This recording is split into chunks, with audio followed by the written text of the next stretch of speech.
What's going on, guys? Welcome back to another video. Hopefully your Friday has been going incredibly well so far, but we have a bunch of stuff I want to get into, so let's jump right into it. And as always, again, thank you guys for watching. If you can, go ahead, hit that thumbs up button. It really does help out the channel.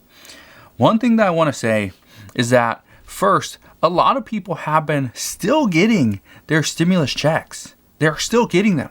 The IRS said they have sent out all the stimulus checks, all the $1,400 stimulus checks. One of the issues is a lot of people that got their $1,200 stimulus check, their $600 stimulus check, and are still waiting on their $1,400 stimulus check. A lot of these people, the first two checks they received through direct deposit. This third one, some are saying they still haven't received it. And they check the IRS Get My Payment portal, and there's no new information. What do? Well, here's what the IRS is saying. As of right now, there's two options. Number one, you wait for the IRS to send you a letter. The letter will tell you when they sent their payment, okay, and how they sent it. You wait for that, or you check the Get My Payment portal, which I know is it's a hassle. It's not like it's the best website out there, but at least it can help some. The IRS is saying do one of those things.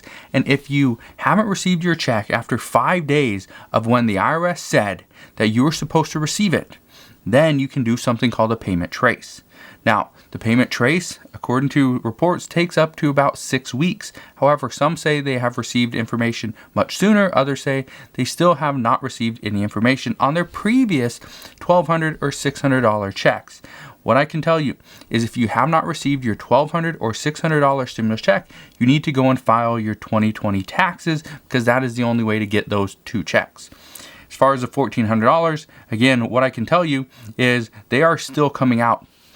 Just this morning, I received a handful, and this afternoon as well, I received a handful of messages from people that got their prepaid debit card or a paper check just yesterday. So that's actually good news that these checks are still coming in.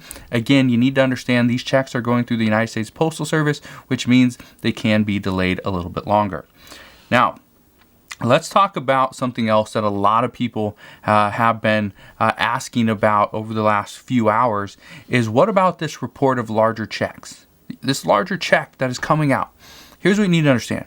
Some people are mixing two pieces of information together. And I addressed this earlier this morning as well, is what is happening is some people, some reporters are calling these larger checks, or pretty much referencing these larger checks as the child tax credit. Because the child tax credit, you get $3,600 per year for a child between the ages of 0 and 5, or $3,000 for a child between the ages of 6 and 17. Some are referring to that as the larger checks. Now, I just want to say something because I know this is it's tough to go and watch a video or watch mainstream media or read an article, and they put all this great information up at the top and in the beginning, and then they really fill in the facts and the details in the end, and the details are what matter. The devil's in the details. And that's true in this case because some are leaving out all the best and most pertinent information, putting at the end of the video, end of an article. And that's not what you should do. Yes, it makes people watch longer, read the article, in full, but that's not what I'm doing, okay? That's not what I try to do. What I want you to understand is the larger checks, yes, some are pretty much talking about just the child tax credit. However, there is discussion for a larger check, and here's the reason why. And no, this has nothing to do with the child tax credit. This is actually a larger stimulus check. And the reason why this is happening is because there are many reports as of right now that state that the American people have proved they will spend the money. The $1,400 stimulus checks and the $600 stimulus checks. And you got to keep in mind, we've only had the $1,400 for about a month. Many people are still getting those checks, so we don't have the complete data there. But as far as the $600 stimulus checks, we know how much they have helped. The economy has seen a rebound, has recovered slightly because of those $600 stimulus checks. Many people were able to pay additional money to their rents, to their bills that have been they've been behind on for months. Some people were able to actually use some of that money to buy food. So the good news is those stimulus checks are working. They are doing their job. And this is why many lawmakers are calling for larger and recurring stimulus checks, monthly stimulus checks. Now, when I say recurring stimulus checks and monthly stimulus checks, there's two different kind of points of view here. There's a monthly stimulus checks, which obviously come every single month. But then you have recurring stimulus checks, which is actually getting more support than the monthly stimulus checks. And you're probably thinking, well, what's the difference? They're both coming every single month. Well, here's the case. Here's the thing. They're not. Monthly stimulus checks come every single month. A recurring stimulus check can be periodic. And this is what I reported last week as well, is that there are reports, there are talks, there are lawmakers that are discussing the possibility of that periodic payment, periodic stimulus check payment. So instead of every month, maybe every 2 months, maybe every 3 months. And then now we have some, as of yesterday morning as well, a lot of people are talking about that we need to see those automatic stabilizers in this next bill, in this infrastructure package. And you're probably thinking, well, I've heard about automatic stabilizers. Why don't they do that? Well, the reason why Congress doesn't do it, really, in my opinion, I don't know. But according to some, Congress doesn't do it because they don't understand. They don't understand how to do it, and they can't come up with a proper agreement that will be bipartisan. But then other lawmakers say, why do we need a bipartisan agreement when Democrats can just push a bill through a budget reconciliation? So again, as of right now, I think it's just politics. I think that's the reason why some are saying that no, we can't do automatic stabilizers, even though the Problem Solvers Caucus, who's a bipartisan group of Republicans and Democrats, they said that yes, this is what made the most sense. This was back in September. Months ago. If we would have done the plan that the Problem Solvers Caucus proposed, it would have meant 2 stimulus checks. We've already received 2. But this would have included those automatic stabilizers. And this is what some are saying is that we need. So the larger checks, the recurring payments, the automatic stabilizers, this is stuff people are talking about right now because it is needed. It's not just something that people want. It's not just a good idea. This is something that has been proven to work.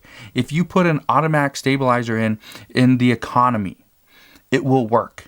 It will work. It's already been proven through businesses. It's already been proven in other avenues. And why won't Congress do it? Congress won't do it, according to reports, is just because they do not understand. Now, one thing I just want to say, do I think a larger check is going to happen? I think a larger check has the possibility of happening, but it depends on how COVID cases, whether we see an increase or a decrease. In many states right now, we're actually seeing that states are trying to open up. But the problem is they are having to kind of roll back. They're having to implement, maybe a little bit longer mask mandates. They're having to, restrict indoor dining in restaurants. Here in Washington State, we actually had 3 counties roll back from phase 3 down to phase 2, and many counties are on the cusp, on the verge. One of the bigger counties, King County, here in Seattle, or where Seattle is. This is one of the counties that was very close. I think we were within like 4 points. 4 points of rolling back into phase 2. And this isn't something that's just happening here in Washington State. It's happening all around the country. And then you got somebody like Dr. Fauci who says it just puzzles him how, the state of Texas, which has no mask mandate, is pretty much fully open, how the state of Texas isn't seeing a surge in cases. I don't know. What I can tell you is right now, all these little details are going to impact whether we see a 4th stimulus check, whether we see a larger stimulus check, whether we see a monthly stimulus check, okay, whether we see an extension to the unemployment insurance benefits after September 6th. I can tell you that there is bipartisan support for an extension of the child tax credits past 2021. So that's something we could see. We could see a monthly payment, pretty much a UBI, Universal Basic Income, for parents with children between the ages of 0 and 17. We could see that. we could see that very soon. And some are saying that this is what is needed. There are other countries that have implemented a universal basic income. We also know, I believe it's down in Oakland, they have a slight universal basic income it's a test group of very low income individuals, but it's still something that is being done. There are counties, there are cities that are implementing this universal basic income principle to see how it affects their community. And as of right now, the results are actually pretty good. So I just wanted to leave you with that because I know a lot of people are asking, really, what would universal basic income do? It provides the community with more money. It provides them with more stability.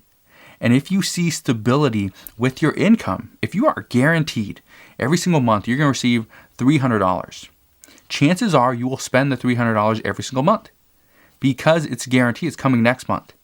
But people with a job, especially in this current climate, and during a pandemic, people are like, I can't spend my $1,400. I'm not going to spend all of it because I don't know if another stimulus check is going to come.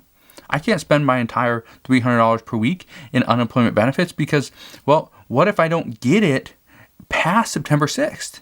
And my job's gone. The business closed. What do I do then? Well, that's where this issue kind of lies. And this is where there's a lot of discussions within Congress. Now, another thing that I wanted to just touch on is mortgage assistance.